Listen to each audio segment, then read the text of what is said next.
시청자 여러분 안녕하십니까. 센 경제 현장의 임동석입니다. 코스피장이 나흘 연속 오름세를 기록하며 11월 마지막 거래일에 거래를 마쳤습니다. 오늘 코스피 지수는 12포인트가 오른 1076.07을 기록했는데요.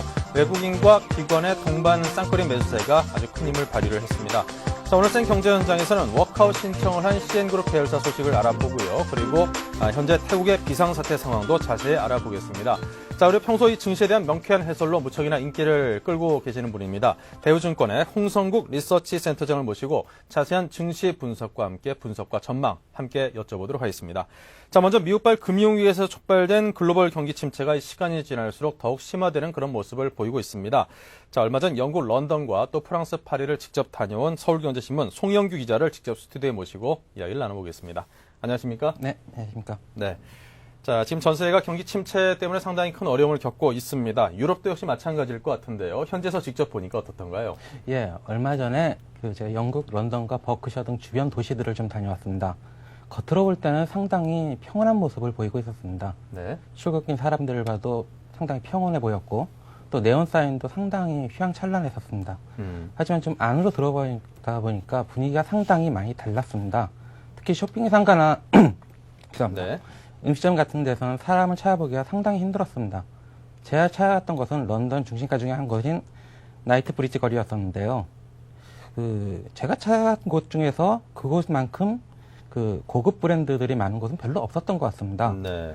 특히 우리나라에도 꽤 알려진 최고 브랜드인 헤로 백화점을 갔었는데요. 예. 찾아갔던 데가 한 6시쯤 됐었으니까 퇴근 시간이었습니다. 사람들이 별로 없었어요. 참, 있어도 구경 나온 사람들이 대부분이었고요. 물건을 사는 사람들도 별로 보이지가 않았었습니다. 다른 거리도 별과는 다르지 않았었습니다. 우리 명동에 비견되는 리젠트 스트리트도 다니는 차가 별로 없어서 상당히 한가하게 느껴졌습니다. 네. 오히려 보는 제가 이상할 정도였습니다. 예. 야, 우리나라나 거기나 지금 소비 경기가 위축된 거는 마찬가지군요. 자, 그리고 우리나라 같은 경우는 불황 때 가장 먼저 매출이 줄어드는 곳이 이제 식당이라든가 의류 쪽이 아무래도 어려움을 가장 먼저 겪기 시작하는 것으로 알려지고 있는데 런던도 마찬가지인가요? 예, 거의 비슷합니다. 말씀하신 대로 가장 큰 타격을 받는 것은 식당하고 의류 매장들이었습니다. 자라나 H&M 같은 저가 여성 브랜드를 파는 곳에서는 대부분 썰렁한 표정들이었습니다. 네. 길가에는 50% 할인이나 70% 할인 같은 광고 문구들이 거리 곳곳에 나붙어 있었지만 대부분 사람들로부터 외면받고 있었습니다. 백화점 가전 매장에는 아예 직원이 없는 곳도 있었고요. 특히 눈에 띄는 것은 휴대폰 매장이었습니다. 통신 서비스 특성상 아무리 불황이라도 휴대폰 판매량이 별로 줄지를 않는데 네. 이번에는 예외였습니다. 유럽에서는 이동통신사 말고 휴대폰만 따로 파는 폰포유나 아니면 카폰 웨어하우스 같은 곳이 있는데 몇 군데만 둘러봐도 정말 손님이 한 명도 없다는 것을 볼 수 있었습니다. 정말 어느 분야에서도 경기 침체를 벗어나지 못하고 있다. 이러한 것들을 현실로 받아들일 수 있겠습니다. 네. 자, 우리나라는 미국이 앞서서 그러긴 했습니다만 지금 요즘 집값이 뚝뚝 떨어지고 있습니다. 또 떨어지는 집값에 팔려고 내놔도 거래도 거의 이루어지지 않는 그런 어려운 집값에도 불경기를 겪고 있는데요. 자, 글로벌 위기의 직격탄을 맞고 있는 것은 아마 영국 런던도 마찬가지일 것 같은데 그쪽 부동산 시장도 별반 다를 거 없을 것 같은데요. 예, 별로 다르지 않습니다. 영국의 집값은 10월에 1.3%나 하락했었고 최근 1년 동안에는 14%나 하락했습니다. 실제로 길을 가다가 보면은 내놓는 매물이 쑥 쌓여 있는데 사람이 하나도 없는 매물을 찾겠다고 하는 사람들이 거의 없는 그런 상황이 현실이라는 게 현지 주민들의 하소연이었습니다. 네. 이런 현상은 런던보다는 외곽 지역에서 좀 더 심했는데요. 실제로 축구 구단으로 유명한 첼시를 한번 찾아가 봤습니다. 거리에는 집을 팔겠다든가 아니면 임대를 내놓겠다고 하는 간판들이 거리에 줄줄이 나와 있었습니다. 심지어 어떤 곳에서는 한 블록 안에 네 집 모두 집을 팔겠다. 이런 아이고. 광고도 내걸기도 했습니다. 예. 지나가던 한 주민한테 물어봤습니다. 왜 이런 상태가 일어났냐? 그랬더니 그 사람은 이 지역 세 개 건너 한 짓은 이런 상태를 유지하고 있고, 우리 지역은 그래도 좀 낫다. 이런 얘기를 했었습니다. 이런 현상은 버크셔나 힐스우드 같이 주변 지역도 마찬가지였습니다. 문제는 이게 바닥이 아니라는 데 있습니다. 현지 주민들 얘기는 솔직히 돈이 급해서 내놓기는 했는데 팔릴까 의문이라고 얘기하는 데가 많았습니다. 살려는 사람은 돈이 없는데 또 아직까지도 부동산 가격이 비교적 높은 수준을 유지하고 있는 것 같습니다. 좀 더 떨어질 여지가 있다는 거겠죠. 자, 영국 런던이 그렇다면 그 주변 국가들도 마찬가지일 것 같은데요. 프랑스 파리도 다녀오셨죠? 근데 프랑스는 약간 사정이 좀 다릅니다. 아, 그렇습니까? 예. 특히 파리는 그다지 위기의식을 못 느끼고 있다라고 봐도 뭐 과언은 아닐 것 같습니다. 우리에게 유명한 샹제리제 거리나 아니면 만남의 장소에 유명한 오페라 같은 데를 가보면은 사람도 많고 차들도 부쩍대고 백화점도 사람이 많았습니다. 네. 거리는 어떤 곳에서는 자동차로 정체 현상을 걷는 것도 상당히 많았습니다. 현지 주재원 말을 빌리게 되면은 미국과 같은 경제권을 형성하고 있고 그 금융에 의존하고 있는 영국 같은 데서는 이런 경기 침체에 직격탄을 맞을 수 있겠지만 프랑스는 사회주의적 색채가 강하고 그런 정책을 쓰기 때문에 별로 큰 타격을 받지 않는다라는 것이었습니다. 하지만 주위를 둘러보면은 불황의 냄새가 상당히 많이 나타나고 있습니다. 휴가에 목숨을 거는 게 프랑스인인데요. 올해는 휴가를 다녀온 사람들이 별로 없다라고 합니다. 관광객이 줄면서 매출도 많이 줄었다고 하고요. 특히 한인 사회에서는 타격이 굉장히 심했습니다. 네. 실제로 에펠탑 근처에 있는 한 한인 식당을 가봤는데요. 평소 점심시간이면 줄을 서서 기다렸어야 했는데 제가 갔을 때는 빈자리가 상당히 많았다고 합니다. 현지 법인 사정은 이 식당에 가면은 이 식당이 이 정도라고 하면은 다른 식당은 거의 8일 날린 거 아니냐 뭐 이런 말도 했습니다. 네. 어려움은 뭐 심하나 덜 심하나 어려운 건 마찬가지군요. 자, 얼마 전 EU에서도 2천억 유로 우리 돈으로 약 380조 원에 달하는 경기 부양책을 발표하기도 했는데요. 자, 이로써 어떤 그 사람들의 그 불안감이 좀 가라앉는 효과가 실제로 있었는지 모르겠습니다. 물론 영국 정부하고 프랑스 정부에서 경기 침체에 대응하기 위해서 상당히 많은 투자를 준비하고 있습니다. 프랑스 정부는 다음 주에 약 200억 유로, 우리 돈으로 한 38조 원의 경기 부양책을 준비하고 있고 영국도 230억 유로의 감세 정책을 발표한 바 있습니다. 하지만 이런 정책의 실효성이 있을 것이라고 생각하는 사람은 그렇게 많지 않은 것 같습니다. 실제로 영국 정부에서 감세 정책을 발표하고 난 뒤 며칠 지나지 않아서 버진 미디어와 같은 사계사에서 일제히 감원 발표를 했습니다. 하루 동안에 그래서 5천 명이 일자리를 잃기도 했는데요. 이렇다 보니 현지 시민들은 정부 발표에 별로 관심을 기울이지 않는 모습들이었습니다. 리젠트 스트리트에서 만난 한 시민 같은 경우는 정부가 뭔가 대책을 계속 내놓고는 있는데 제대로 작동하는 게 하나도 없는 것 같다라고 얘기하고 지금은 내 관심은 직장을 잃자고 계속 다닐 수 있는가 하는 데 있다. 뭐 이렇게 얘기하기도 했습니다. 과거 14세기에 패스트가 유럽 전역을 휩쓸고 지나갔는데요. 그때 네. 공포가 상당했죠. 근데 700년이 지난 지금도 유럽은 글로벌 경기 침체라는 새로운 전염병에 위기를 겪고 있는 게 아닌가 이렇게 생각이 듭니다. 네. 자, 이래저래 하여튼 전 세계적으로 상당히 어려운 기간이 지속될 것 같습니다. 자, 지금까지 영국 런던과 프랑스 파리를 직접 다녀온 서울경제신문 송영규 기자와 이야기를 나눴습니다. 고맙습니다. 네, 감사합니다. 네, 그동안 상당히 심한 자금난을 겪어오던 것으로 알려지고 있던 CN그룹의 계열사죠. 주력 계열사죠. CN중공업과 CN우방이 워크아웃 신청을 한 것으로 알려졌습니다. 그동안 상당히 활발한 M&A를 통해서 급속한 성장을 이뤘던 CN그룹이 왜 이렇게까지 어려운 지경으로까지 내몰렸는지 그 원인을 자세히 짚어볼 필요가 있어 보입니다. 서울경제신문 김민영 기자가 연결돼 있습니다. 안녕하십니까? 예, 안녕하세요. 네. 자, CN그룹 주력 계열사죠. CN중공업과 CN우방이 결국 주채권은행에 워크아웃 신청서를 냈다고요? 네, 그렇습니다. CN중공업과 CN우방은 올해 초부터 자금난에 시달려 왔는데요. 결국 지난 27일 저녁에 CN중공업은 우리은행에 또 CN우방은 대구은행에 각각 워크아웃 신청서를 제출했습니다. 우리은행과 대구은행은 다음 달 3일에 채권금융기관 회의를 소집해서 공동관리 개시 여부를 결정할 계획입니다. 이 회의에서 채권단의 75%가 워크아웃에 찬성하면 채무상환 유예와 부채 탕감 등의 금융 지원과 함께 두 회사는 워크아웃에 돌입하게 됩니다. 하지만 채권단들이 만약 워크아웃에 동의하지 않는다면 담보물 압류와 경매 등 법적 절차가 진행돼 사실상 퇴출 수순을 밟게 됩니다. 네. 자, CN그룹은 이제 그 마도로스 출신으로 알려져 있죠. 임병석 회장이 어떤 그 공격적인 성향 아래 그 M&A를 활발하게 진행을 하면서 상당히 단기간에 급속한 성장을 이루었던 그런 기업으로 알려져 있는데요. 자, 어쩌다가 이렇게 어려운 상황으로까지 내몰렸는지 그 원인을 좀 짚어봐야겠습니다.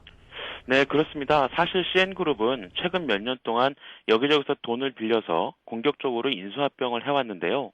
최근 미국발 금융위기가 발생하면서 자금시장이 얼어붙자 돈을 추가로 조달하는 데 실패했습니다. 결국 이것이 현재의 심각한 자금난을 겪는 결정적인 원인이 됐습니다.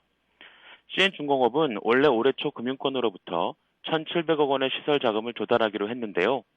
금융권이 미국발 금융위기가 발생하자 부실을 우려해서 대출을 거부했습니다. 배를 만들려면 배를 만들 시설이 있어야 하는데 그 시설을 만들 자금이 들어오지 않자 사업 자체가 흔들리기 시작했습니다. 결국 CN중공업은 지난 8월부터 선박 공조를 중단했고요. 이후부터 워크아웃설이 시장에 나돌았습니다.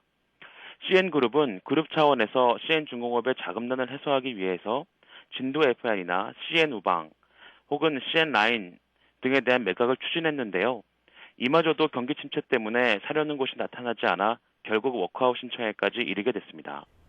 네. 자, 아까 채권단이 그 워크아웃을 받아들일지 여부를 이제 결정을 하게 된다고 했는데, 그렇다면 워크아웃 받아들이는 채권단의 판단에 따라서 CN중공업과 CN우방의 운명이 갈릴 수도 있겠군요. 네, 그렇습니다. 채권단이 두 회사의 운명을 결정짓는 열쇠를 쥐고 있는 셈이죠. 금융권에 따르면 현재로서는 일단 채권단이 두 회사의 워크아웃 신청을 받아들일 가능성이 높아 보입니다. 채권단의 주요 멤버인 몇몇 은행들이 일단 두 회사의 워크아웃을 받아들이고 부동산 같은 자산을 팔아서 채권을 회수하는 방안을 검토하고 있는 것으로 알려졌습니다. 사실 금융권으로서도 워크아웃을 받아들이지 않고 법정 관리로 가는 선택은 부담스러울 수밖에 없습니다. 법정 관리까지 간다면 채권 회수 기간이 길어지고 회수하기도 더 까다로워지기 때문이죠. 하지만 현재 상황에서는 법정 관리나 퇴출도 완전히 가능성이 없다고 말할 수는 없습니다. 일부 채권단들은 채무 상환 유예와 부채 탕감 같은 방법으로는 현재 CN중공업과 CN우방의 부실을 막을 수 없다고 보고 있기 때문입니다. 네. 자, 지금 CN중공업과 CN우방 같은 경우는 요즘 들어서 가장 어려움을 겪고 있다라고는 중공업과 그리고 건설업종이라는 점에서 이 기업에 대한 처리가 앞으로 이 업종의 구조조정과도 상당히 좀 밀접한 관련이 있을 수 있겠다 싶은 생각이 듭니다. 더군다나 CN그룹 같은 경우가 그렇게 자산이 많은 그런 또 회사로 알려져 있지는 않거든요.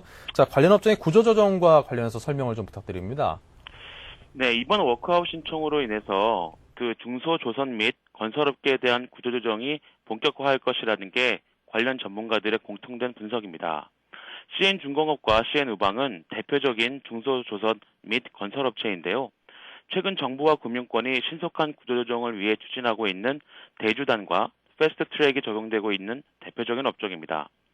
그렇다 보니 관련 업계의 구조조정을 요구하는 정부와 금융권의 입김이 더욱 세질 것으로 보입니다. 또 이번 사태로 부실을 두려워하는 금융권들이 자금줄을 더욱 조일 것이라는 분석이 많습니다. 실제로 관련 업계에서는 대주단 가입과 패스트트랙에 대해 서로 눈치만 보던 중소조선 및 건설업체들이 이번 CN중공업과 CN우방의 워크아웃 신청으로 더욱 강한 압박을 받게 됐다. 그래서 앞으로 관련 업종의 구조조정 회오리가 불어닥칠 것이다. 이런 말들이 나돌고 있는 상황입니다. 네. 자, 지금까지 CN그룹의 어떤 구조조정과 관련된 워크아웃 신청과 관련된 소식을 상세하게 들어봤습니다. 자, 지금까지 서울경제신문 김민영 기자의 도움 말씀이었습니다. 고맙습니다. 예, 감사합니다. 네, 그리고 동남아에 있는 그 관광 대국이죠. 태국이 현재 걷잡을 수 없는 사태가 혼란으로 빠져들고 있다는 그런 소식도 들어와 있습니다. 반정부 시위대와 현 정부의 갈등이 지속되고 있는 가운데 군부마저 개입해서 쿠데타 가능성까지 커지고 있다고 하는데요. 자, 일촉즉발의 위기감이 퍼지고 있는 태국 관련 소식 들어보겠습니다. 국제부 이상훈 기자입니다. 안녕하세요. 네, 이상훈입니다. 네, 현재 태국 상황이 상당히 복잡하다죠. 어떤 상황입니까? 예, 그렇습니다. 솜차이 옹사와 총리의 퇴진을 요구하는 반정부 시위대가 지난 26일 수완나폰 국제공항과 돈무원 공항을 점거하자 솜차이 총리가 다음날 곧바로 공항 일대에 국가 비상사태를 선포하면서 양측 간 대립이 첨예화되고 있습니다. 비상사태에 들어가면 총리는 질서 회복을 위한 군 동원과 집회금지 등 시민 기본권 일부를 제한할 수 있습니다. 하지만 정부는 군 병력 대신 경찰력을 동원해 시위대를 강제 해산할 뜻을 밝혔는데요. 이는 현 정부가 군부를 완전 장악하지 못한 데다 군부가 현 사태에 개입하는 것도 바라지 않기 때문입니다. 아누퐁 파오친다 육군 참모총장의 경우 지난 9월 사막 순다라베 전 총리 시절에도 정부 천사를 점거 농성 중인 시위대에 대한 정부의 진압 명령을 공개적으로 거부하기도 했습니다.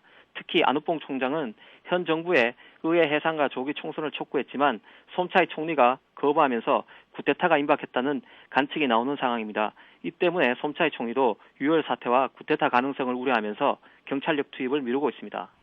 네. 자, 그런데 이제 반정부 시위가 열리고 있다는 소식을 들은 지가 상당히 오래된 것 같은데 그 속사정이라도 있습니까? 네, 반정부 시위는 지난 5월부터 시작됐습니다. 그때는 탁신 치나와 전 총리 계열인 사막 총리 퇴진을 주장했었는데요. 그 결과 지난 9월 사막 총리가 물러났지만 후임으로 탁신의 매제인 솜차이 총리가 선출되면서 시위대의 반발은 더욱 거세지고 있습니다. 반정부 시위대는 솜차이 총리도 탁신 전 총리의 꼭두각시라며 퇴진을 요구하고 있습니다. 간략히 표현하면 탁신 반대파와 찬성파 간의 대립으로 볼 수 있는데요. 반탁신 세력들은 수도 방콕 등 도시 지역 중심의 중산층, 왕정주의자와 일부 군부 세력으로 구성되어 있고 친탁신 세력은 농민과 도시 빈민층이 대다수입니다. 특히 반탁신 세력인 반정부 시위대는 탁신 세력이 매표 행위를 통해 모든 선거에서 승리하고 있다면서 의회 의석의 30%만 투표로 선출하고 70%는 임명제로 하자고 주장하고 있습니다. 솜차이 총리로서는 당연히 이를 받아들일 수 없다는 입장입니다. 현재로서는 전국 혼란이 어떻게 해결될지 예상하기 어려운데요. 국민 여론이 탁신 전 총리에 대한 입장을 놓고 찬반으로 극명하게 갈리고 있기 때문입니다. 이런 가운데 태국 정부가 반정부 시위대를 강제 해산하는 방침에서 한 발 물러나 협상을 시도하고 있는 것으로 알려져 그 결과가 주목됩니다. 네, 그렇다면 이렇게 상당히 오랜 기간 끌고 있는 태국의 사태를 바라보는 해외 반응이 어떻습니까? 네, 서구 언론들은 이번 사태를 의회 민주주의 후퇴로 보고 있습니다. 지난 2005년 말 탁신 전 총리 퇴진을 요구하는 평화 시위로 국민의 지지를 받았던 반정부 시위대가 지금은 마카파식 전술로 태국 중산층의 지지를 크게 잃었다는 게 일반적인 시각입니다. 특히 주간지 이코노미스트는 반정부 시위대가 태국 국민을 무식해서 제대로 된 지도자를 뽑을 수 없는 만큼 엘리트 계층과 왕실, 군부가 정부를 좌지우지하던 80년대로 돌아가야 한다고 주장하고 있다며 이는 쿠데타와 시가전 등이 난무했던 각오를 회개하라는 책동이라고 혹독히 비판했습니다. 유럽연합과 영국도 나란히 성명을 발표하고 정부와 시위대 모두에게 태국의 민주 헌정을 준수하라고 촉구했습니다. 지금까지 이성원이었습니다. 네, 오늘 도움 말씀 고맙습니다. 네, 지금까지 서울경제신문 이상훈 기자로부터 소식 들었습니다. 자, 계속해서 오늘의 경제지표를 살펴보죠.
네, 이어서 오늘의 증시 마감 상황을 정리해 보겠습니다. 서울경제신문 증권부의 박희욱 기자 전화 연결돼 있습니다. 안녕하세요. 네, 안녕하세요. 네, 자, 한 주를 마감하는 금요일입니다. 오늘 시황이 어땠습니까?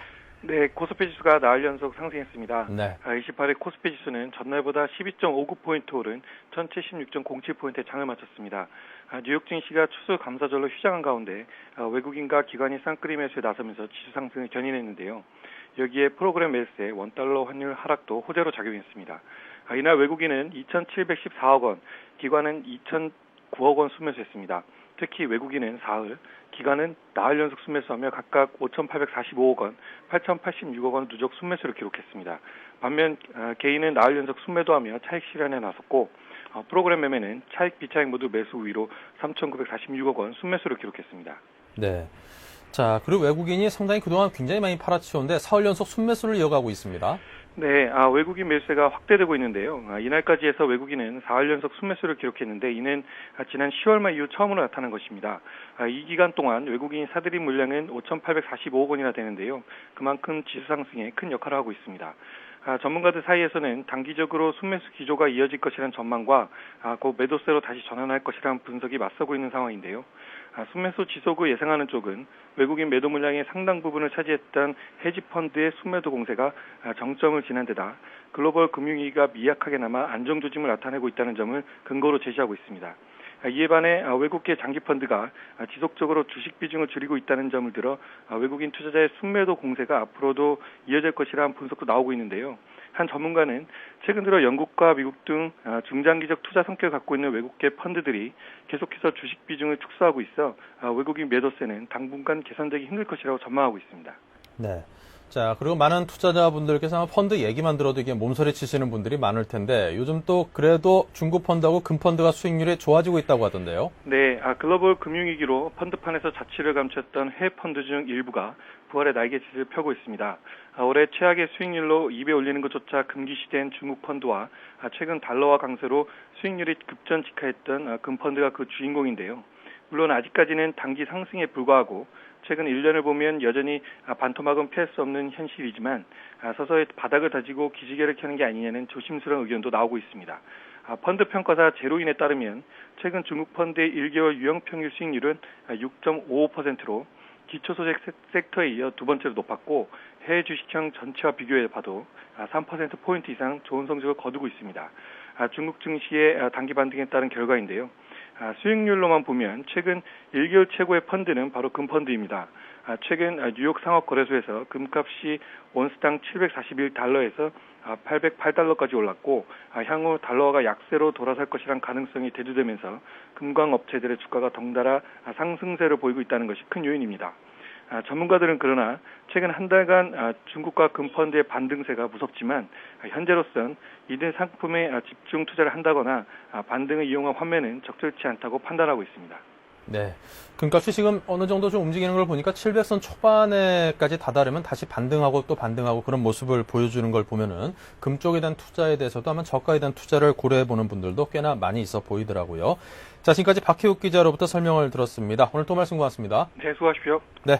자, 오늘의 증시 상황 들어봤고요. 생경전장 잠시 후 이어서 뉴스 단신을 전해드리겠습니다.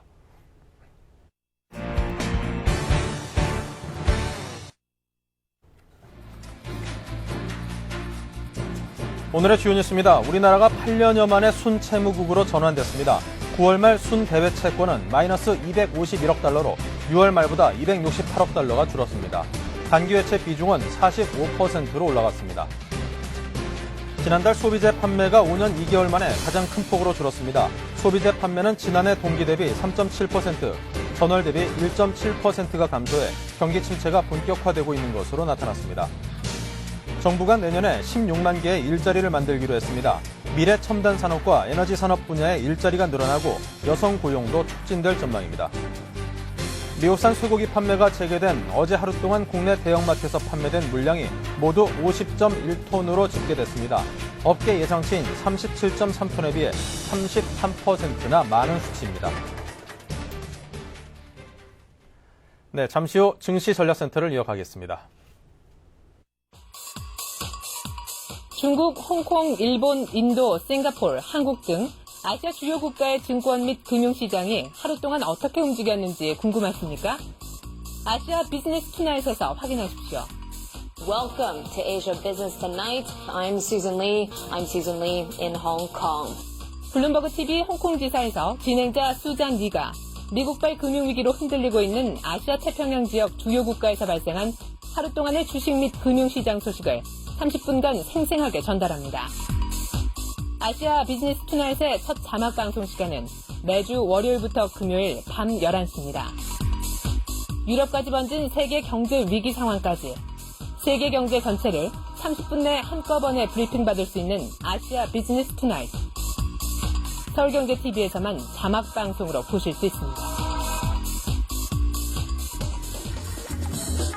서울경제TV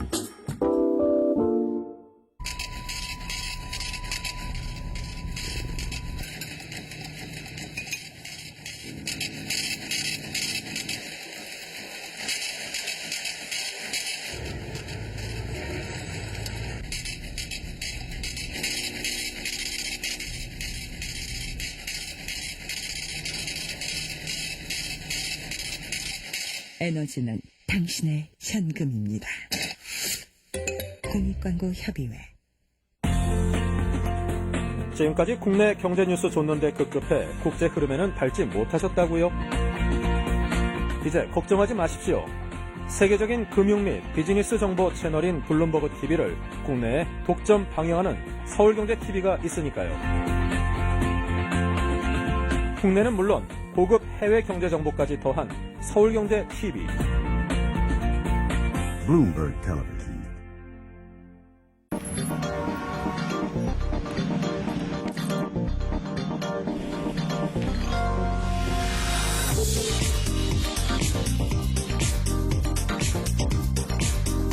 블룸버그 TV 국내 독점 채널 서울경제TV.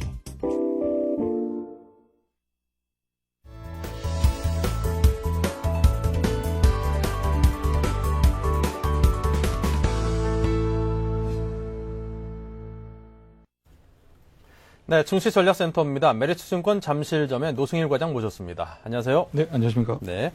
자, 증시가 나흘째 계속 상승세를 보이면서 좀 안정되는 그런 모습을 보이고 있습니다. 먼저 이번 주 장 정리부터 부탁드립니다. 네, 이번 주 미국 증시부터 먼저 정리를 해보겠습니다. 네.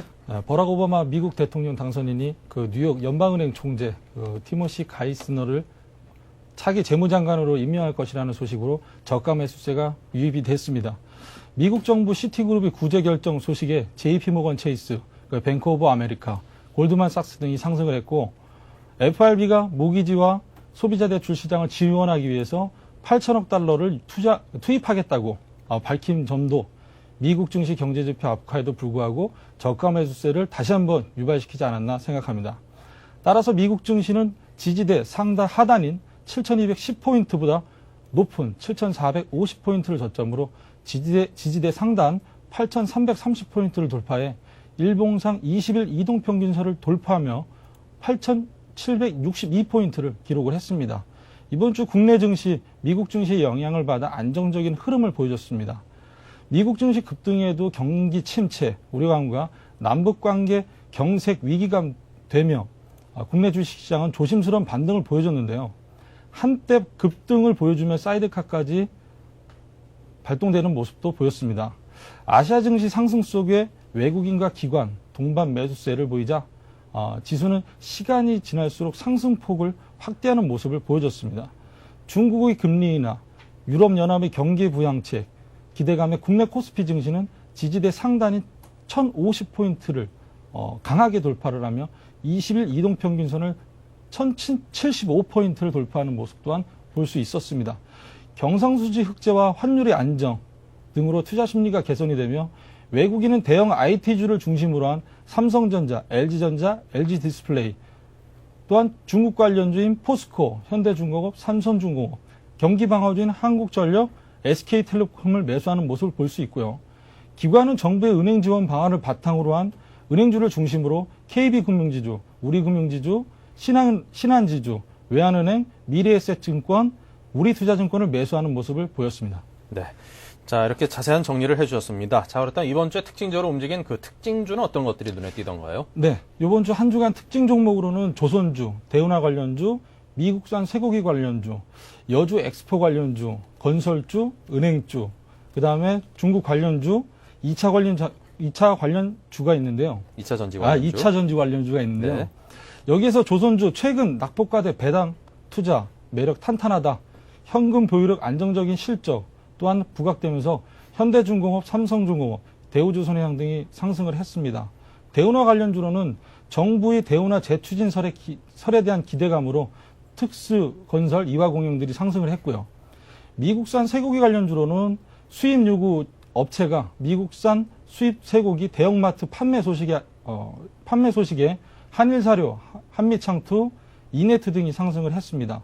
여수 엑스포 관련주로는 여수 엑스포 관련 박람회 조성에 2조 원가량이 투입될 것이라는 소식이 전해지면서 시공테크, YN텍, 동아 S텍 등이 상승을 했으며 건설주입니다. 건설 대표주 불확실성 제거가 됐습니다. 대주단 협약 심사가 빠르게 진행 중이라는 소식에 따라서 현대산업개발, 남강토건, GS건설, 대림산업 등이 상승을 이어갔고요. 은행주로는 정부는 현재 은행 자본 확충 방안을 검토하고 있다라는 소식에 KB금융, 우리금융, 신한지주, 외환은행, 하나금융지주 등 기관이 매수를 한 종목 주체별로 상승을 이끌어갔고요. 중국 관련주로는 중국이 금리 인하를 결정함에 있어서 철강주와 조선주가 상승하는 모습 보였습니다. 이 부분은 외국인이 매수를 했었는데요. 포스코, 현대제철, 현대중공업, 삼성중공업 등이 있습니다. 2차 전지 관련주로는 현대차, 기아차가 하이브리드카 5년 내 양산을 하겠다. 또 2010년까지 개발을 하고 2013년까지 양산 및 판매를 완료하겠다는 소식에 의해서 LG화학, SK에너지 등이 배터리 개발 소식에 상승을 보여주는 모습을 보였습니다. 네, 이렇게 해서 조선주라든가 대우나 관련주, 미국산 쇠고기 관련주, 여수 엑스포 관련주, 건설주, 은행주, 중국 관련주, 그리고 2차 전지 관련주까지 상당히 많은 그런 테마주들에 관해서 쭉 설명을 들어봤습니다. 자, 그렇다면 다음 주 시장을 어떻게 전망하고 계신지 궁금합니다. 네, 다음 주 시장 지금 긍정적으로 일단 보고 있는데요. 발표된 미국 경제지표, 소비, 고용, 주택, 제조업 등 미국이 경제 회복 속도가 늦어질 것으로 일단 예상이 됩니다. 하지만 미국 신정부 출범에 앞서 경제 위기 극복을 최우선 과제로 티모시 가이스너를 미국 재무장관으로 내정하면서 미국 정부의 강한 경기 부양을 의지를 볼 수가 있었거든요. 네. 미국 증시의 분위기는 저감에서 증시 반등이라는 효과를 가져왔습니다. 따라서 미국 증시 다우존스 일봉상 20일 이동평균선 안착하느냐 못하느냐에 따라서 중요한 시점에 놓여 있습니다. 만약 다우존스 20일 이동평균선 안착이 선행된다면 후행으로 국내 코스피 지수 또한 일봉상 20일 이동평균선 안착을 하리라 예상합니다. 미국 다우존스 20일 이동평균선 안착 후 반등을 지속한다면 우하향하는 60일 이동평균선이 위치한 9,600선에서 다시 한번 저항을 받을 가능성이 있다. 이렇게 판단이 되고요. 국내 코스피 지수 또한 20일 이동평균선 안착 후 반등이 지속된다면 우하향하는 60일 이동평균선이 위치한 1230선에서 저항을 받을 가능성이 있다. 이렇게 판단이 됩니다. 가파르게 반등에 성공한 미국 증시와 국내 증시 모두 일봉상 20일 이동평균선에서 피로감을 느낄 수가 있습니다. 하지만 국내 코스피 지수 10월 저점이 892포인트, 11월 저점이 914포인트입니다. 10월에 비해 11월 저점이 22포인트 높아졌다는 건 매우 긍정적이게 볼 수가 있는데요. 그동안 매도 공세를 펴왔던 외국인들의 매도 규모가 줄어들고 최근 매수로 전환된 시점 또한 코스피 증시에는 굉장히 좋은 호재지 않을까 생각합니다. 따라서 미국 증시의 반등이 지속된다면 국내 증시 코스피 200 종목을 중심으로 한 전기, 전자, 은행, 증권주 등 대형주를 위주로 한 상승이 이루어질 것으로 예상이 되며 하지만 미국 증시의 조정이 이어진다면 국내 코스피 200 종목 중 한국전력, 한국가스공사, SK텔레콤, KT, KTF 등 필수 소비산업을 중심으로 한 경기 방어주의 반등이 예상이 됩니다. 유가의 하락 안정과 그다음 환율의 상승 안정은 이번 주에 이어 다음 주에도 이어질 전망입니다. 다시 한번 다우존스 월봉 차트 보시면서 설명을 드리도록 하겠습니다. 네. 먼저 다우존스인데요. 다우존스의 지지를 받았던 부분 자체를 한번 제가 지지대를 한번 그려보도록 하겠습니다. 윗부분이 보이는 부분이 이제 상단 부분이고 아랫부분이 하단 부분인데요. 일단 과거에 지지받았던 모습들을 제가 한번 하나씩 체크를 해가면서 보여드리도록 하겠습니다. 자, 이번 부분인데요. 이번 부분도 마찬가지로 과거에 지지를 받았던 부분에서 이번에도 또 지지를 받는 모습 보여줬는데요. 과거에 이쪽 부분에서는 120개월 이평선에서 조정을 받았지만 지금 현재는 120개월 이평선을 깨고 내려오면서 과거의 지지대에서 지금 현재 지지를 받는 모습 보여주고 있습니다. 다음은 이제 코스피인데요. 코스피를 보여드리겠습니다. 코스피가 강하게 상승을 보여줬던 점이 삼각형에서 상단 부분이었습니다. 삼각형 상단 부분을 강하게 돌파를 하면서 2085포인트까지 갔는데요. 10월 달에 조정을 본 부분이 삼각형 그 상단 부분에서의 조정이 마무리되는 것을 볼 수가 있었습니다. 또한 저번 달에 이어 이번 달에도 이 상단 부분에서 조정을 마무리되는 모습을 볼 수가 있는데요. 만약 이 부분 자체가 잘 지켜진다면은 과거의 고점 부분이었던 1145포인트 또한 돌파를 해줘야지만이 코스피는 안정적인 상승의 흐름을 다시 한번 이어갈 수 있다. 이렇게 판단이 됩니다. 네. 자, 이렇게 해서 많은 그래프를 중심으로 기반으로 해서 설명을 들어봤는데요. 자, 그럼 노승일 과장님께서 현재 포트폴리오를 어떻게 유지하고 계십니까? 네, 지난주와 마찬가지로요. 기아차 20%, 현대모비스 20%, 현금 60%를 유지를 했습니다. 기아차 먼저 말씀드리겠습니다. 네. 최근 재무부담 관련과 내수 판매 하락, 그 다음에 감산 소식에 하락을 했습니다. 하지만 지난 24일 3억 유로의 외화 부채를 상환하고 연말까지 상환해야 할 부채는 정리 채권 230억 원 정도로 추정이 됩니다. 동사가 보유한 현금은 이달 말 현재 5,500억 원으로 추정이 되고요. 내수 판매 하락은 경기 침체의 영향으로 기아차뿐만 아니라 국내 자동차 완성차들에게 나타나는 현상입니다. 현재의 우호적인 환율은 내수시장 점유율, 현재 우호적인 환경과 내수시장 점유율, 내수시장 점유율은 현재 30.2%로 앞으로 더 상승할 것으로 예상이 되며 이익 전망치 또한 상승하리라 예상이 됩니다. 감산은 전 세계 완성차 업계에서 나타나고 있으며 이는 경기 침체에 따른 재고량 증가에 따른 부담으로 리스크를 줄이기 위한 하나의 방법입니다.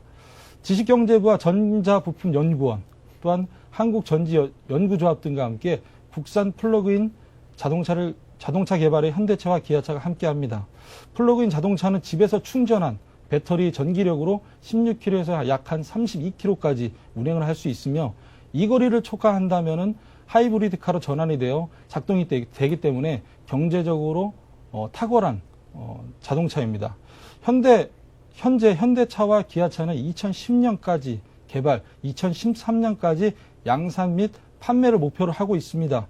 현재의 주가 수준은 극히 저평가된 상태로 단기 투자보다는 중장기적 접근이 유효하리라 생각이 됩니다. 네. 자, 그리고 현대모비스에 대해서도 짧게 한번 들어보죠. 예. 현대차, 기아차 등 감산과 현대오토넷 합병이 취소될 것으로 전해지면서 하락을 했습니다.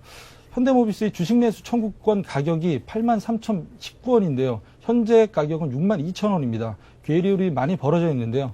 또한 매수 청구 지분도 4.13%로 불과해 합병 취소 가능성이 대두되고 있습니다. 하지만 현대모비스 AS 부품 매출 비중은 34.7%로 영업이익 기여도는 67%로 2009년 최악을 가정하더라도 8천억 원은 무난하다. 합병을 감안하지 않더라도 현대모비스의 펀더멘털에는 전혀 이상이 없다라고 생각이 됩니다. 네. 자, 이렇게 해서 종목에 관한 의견까지 함께 들어봤습니다. 지금까지 노승일 과장님과 이야기 나눴습니다. 고맙습니다. 예, 감사합니다. 네, 잠시 전하는 말씀 듣고 센 시장 분석을 이어가겠습니다. 중국, 홍콩, 일본, 인도, 싱가포르, 한국 등 아시아 주요 국가의 증권 및 금융시장이 하루 동안 어떻게 움직였는지 궁금하십니까?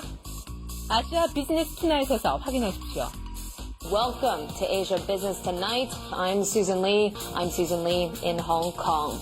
블룸버그 TV 홍콩 지사에서 진행자 수장 리가 미국발 금융위기로 흔들리고 있는 아시아 태평양 지역 주요 국가에서 발생한 하루 동안의 주식 및 금융시장 소식을 30분간 생생하게 전달합니다. 아시아 비즈니스 투나잇의 첫 자막 방송 시간은 매주 월요일부터 금요일 밤 11시입니다. 유럽까지 번진 세계 경제 위기 상황까지 세계 경제 전체를 30분 내 한꺼번에 브리핑 받을 수 있는 아시아 비즈니스 투나잇. 서울경제TV에서만 자막 방송으로 보실 수 있습니다. 서울경제TV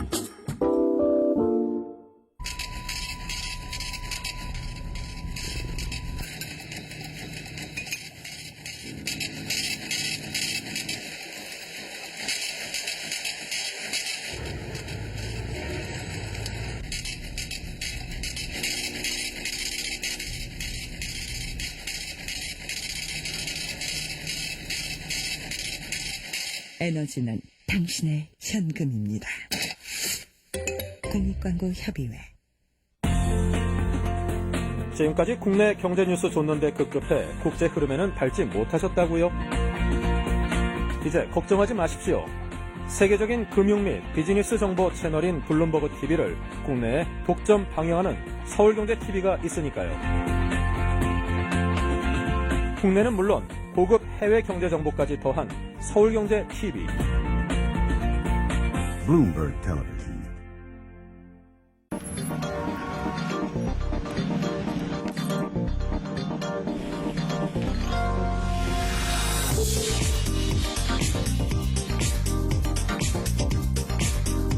블룸버그 TV 국내 독점 채널 서울경제TV.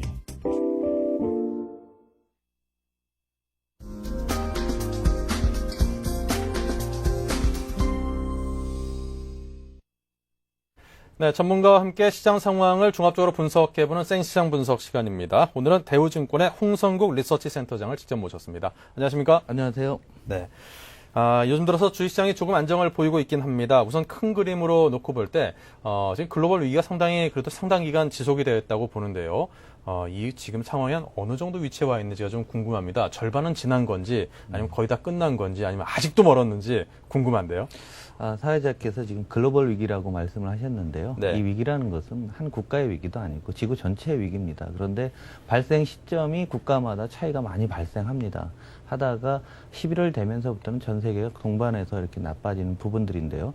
일단 여기 위기에 대해서 충분히 인지들을 각국 정부가 다 하고 있는 상태이고, 네. 그래서 어느 정도 금융시장의 가장 중요한 문제는 금융시장의 신뢰가 붕괴된 게 첫 번째 문제입니다. 신뢰가요? 예, 그래서 금융시장의 신뢰를 복원시키기 위해서 각국 정부가 시장보다 좀 과도하게 지금 개입을 해서 또 하겠다라고 얘기를 해서 또 돈도 한참 집어넣고 하는 과정입니다. 딴 얘기를 하게 되면은 금융시장이 시장 메커니즘에 의해서 제대로 자생적으로 돌아가는 것을 정부는 이미 정책을 내놨으니까 시장이 한번 돌아가나 안 돌아가나 테스트하는 그런 과정이죠. 그 이후에 경기 침체는 아직 시작하고 있는 완전 초반이고요. 네. 어느 정도 시간이 지나게 되면 이제 경기 침체도 불가피해질 수 있는 거죠.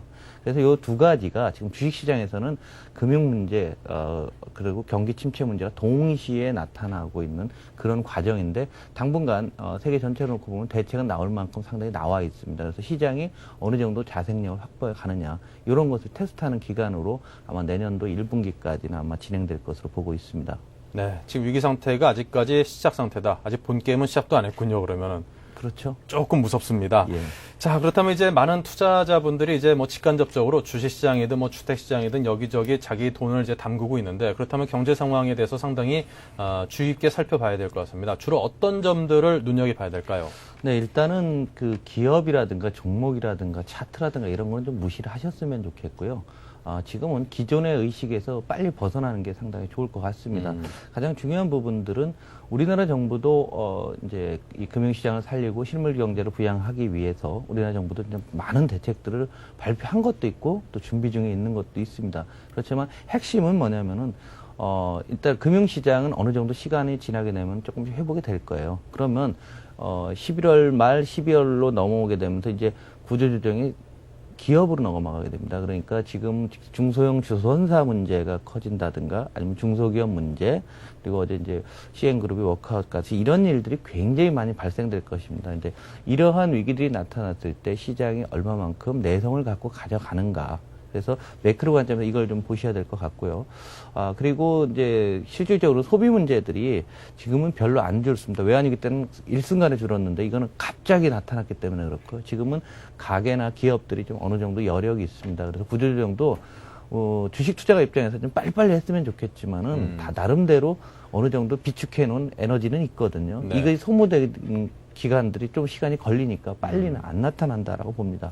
그렇기 때문에 내수 문제도 이렇게 나쁘다는데 왜 이렇게 속도가 늦어질까? 왜 정부는 정책을 천천히 낼까? 이렇게 생각하시면은 안 되고, 이런 부분들은 당연하게 과거 때보다 우리나라가 체력이 좀 강해졌기 때문에 시장이 생각하는 것보다 조금 더 지연돼서 나타날 수가 있다라고 생각을 하시고요. 네. 그것을 지연된 이후에 나타날 상황을 지금은 땡겨서 반영하고 있는 게 현재의 상황이다라고 보시니까, 이제는 기업 구조조정 문제, 또 금융기관 구조조정 문제, 이 구조조정이라는 용어가 굉장히 익숙하지고 이러한 처리 방향들이 어떻게 되는가 잘 보셔야 될 것 같고요. 두 번째는 달러화 문제가 있습니다. 달러 가치가 계속 강세로 왔었는데 미국이 너무 많은 돈을 찍어내고 있기 때문에 이 정도에서는 좀 한계 있는 게 아닐까. 이번 주에 우리나라 시장에서도 환율이 좀 안정을 보였었는데 우리나라 내부적으로도 괜찮은 측면도 있었지만 다른 한면은 달러가 세계 시장에서 좀 약세를 좀 보였거든요. 달러의 장기적인 측면에서. 그래서 환율이 어떻게 되는가는 물론 높은 상태이기 때문에 그런지 몰라도 시장이 좀 반등할 때마다 투자 여러분들이 이제 환율에 대해 관심들을 좀 떼고 계신데, 이 환율이라는 부분들이 지나치게 달러가 다시 약세로 가게 된다고 하게 되면 시장의 충격은 한 번 더 올 수가 있습니다. 그래서 달러 환율을 좀 많이 좀 보셔야 될 것 같고요. 그다음에 이머징 마켓들이 인도에서 어제 커다란 그 소요 사태, 테러가 있었고요. 태국도 막 시끄러운데요. 중국이나 이런 데들이 우리가 생각하는 것보다 더 나쁜 국면이 나올 수도 분명히 있습니다. 그래서 항상 경계의 끈을 놓치지 마시고 이 매크로 변수들하고 익숙하고 친해지시면서 좀 기대치를 좀 낮춘 상태로 있어야 될 것 같습니다. 네. 자, 그렇다면 이제 이번 주는 주가가 그래도 좀 비교적 안정된 모습을 보이면서 큰 폭은 아니겠지만 그래도 상승세를 계속 이끌었습니다. 외국인도 조금 사주는 모습도 보이고요. 네. 자, 이런 모습을 안정된 모습을 보인 이유가 뭘까요? 일단 정부가 좀 패를 보여줬습니다. 뭐냐면 이 금융기관이 어렵고 기업들이 어려운데 정부들이 괜찮다 했는데 네. 이번 주 오면서부터는 정부가 정말 적극 개입하겠다는 의지와 카드가 있다는 걸 보여준 게 사실은 투자가들의 심리를 안정시켰고요. 이런 카드를 외국인 투자가들도 보고 있는 거죠. 그래서 시장에서는 표면적으로는 안 일으키지만 오래 있었던 분들은 이렇게 시장을 오래 좀 딱 보니까 우리 정부도 대안을 많이 갖고 있고 준비를 다 하고 있구나.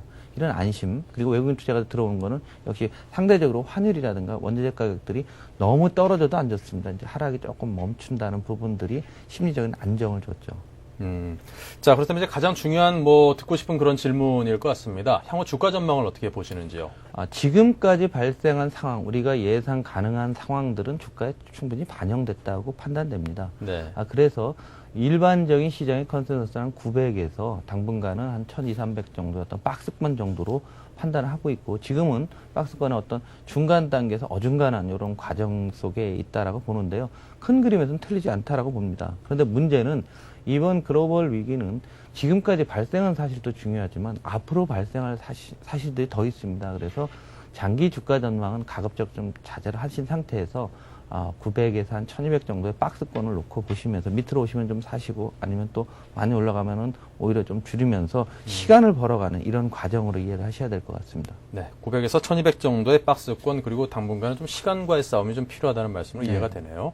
자, 그렇다면 관심 가질 만한 업종이나 종목들이 있을까요? 일단은 업종은 없습니다. 당분간은 이거는 왜냐하면은 주식을 투자를 한다는 건 기본적으로 종목을 사는 건데요. 네. 그 산업이 좋아지는 게 모든 산업이 다 나쁘기 때문에 산업적인 측면들은 접근 안 하셨으면 좋겠고요. 네. 종목 하나하나를 정말 후벼 파서 특히 무엇을 파냐면은 손익계산서, 그러니까 뭐 매출액, EPS 이런 게 아니라 정말로 이 회사가 부채 비율은 어떤지, 이렇게 경기 침체가 다 3년 이상 간다고 하지 않습니까? 네. 3년 동안 이 회사가 견딜 수 있을까? 이런 측면들을 좀 놓고 보시고요. 반면에 구조조정의 대상이 되고 당사자인 금융주나 건설주 이런 것들, 그리고 이제 중소형 조선 같은 경우, 대형 조선은 상관없습니다. 그런데 이런 것들은 정부 정책에 따라서 왔다 갔다 하면서 변동성이 상당히 커질 수가 있습니다. 이런 쪽들에 대해서는 너무 장기적 안목으로는 대응하지 않으시는 게 좀 좋을 것 같습니다. 그리고 많은 아마 투자가들 내리 속에서는 조금만 시장이 안정되면은 돈이 너무 많이 풀려 있습니다. 그런데 이 돈이 돌지를 않기 때문에 시장이 잘 안 움직이는데 일시적인 유동성 장세에 대한 그런 뭐라고 해야 되나요? 기대들이 시장 저변에는 항상 깔려 있습니다. 이런 부분들은 한번 좀 잘 놓고 보시다가 오히려 이제 일시적 유동성 장세가 오시면은 해외 펀드 같은 거라든가 이런 것들은 좀 해지를 하시는 그런 기회로 또 삼으셔야 될 것 같습니다. 과거보다 투자하기가 굉장히 어려워졌습니다. 매크로 변수들 뭐 수십 가지를 동시에 보셔야 되고요. 그리고 시장에 대해서 과거 같은 경우는 1년은 이렇게 될 거니까 6개월은 이렇게 되니까 장기적 안목으로 투자한다 했는데 주식 투자는 원래 이렇게 장기적으로 하는 거지만 이번 경우 적어도 내년 상반기까지는 조금 시간을 단축하셔서 예측하지 마시고 나타난 상황들을 얼마나 잘 해석했느냐가 오히려 수익률을 높이지 않을까 생각됩니다. 네, 시장에 대한 예측보다는 시장의 어떤 상황에 대한 대응과 대응력이 오히려 더 중요한 거겠군요. 자, 지금까지 대우증권의 홍성구 리서치 센터장을 모시고 굉장히 현명한 그런 조언들을 많이 들었습니다. 큰 도움이 되었으리라고 믿습니다. 고맙습니다. 네, 국내 증시가 코스피 지수 1070선을 탈환을 하면서 11월 마지막 거래일을 기분 좋게 마쳤습니다. 외국인도 또 수요일 동안 상당히 순매수세를 유지를 해주면서 이거 우리 시장 좀 좋아지는 거 아니야라는 생각을 하게끔 해주는 그런 대목인데요. 하지만 여러분께서 경계를 해야 될 것은 이게 단기적으로 나타나는 이런 시장의 상당히 우호적인 이런 움직임이 아직까지 어떤 추세로 굳어진 것은 절대 아니라는 것을 유념을 해야만 할 것 같습니다. 자, 조금 전에 이제 홍성구 리서치 센터장께서 말씀하신 것처럼 어떤 종목을 고르실 때는 이런 어려운 시기가 상당 기간 지속이 될 것이니만큼 생존 가능성에 가장 큰 그 주안점을 둬야 될 것 같고요. 너무 장기적으로 길게 내다보려는 그런 주의를 기울이는 행동 또한 지금은 좀 피해야 될 때가 아닌가라는 그런 조언도 눈여겨 귀담아 들어야 될 그런 조언이 아닌가 싶습니다. 여러분 항상 성공하는 투자자가 되었으면 좋겠습니다. 자, 저희는 여기서 인사드리고요. 다음 주 월요일 날 또 건강한 모습으로 뵙겠습니다. 고맙습니다.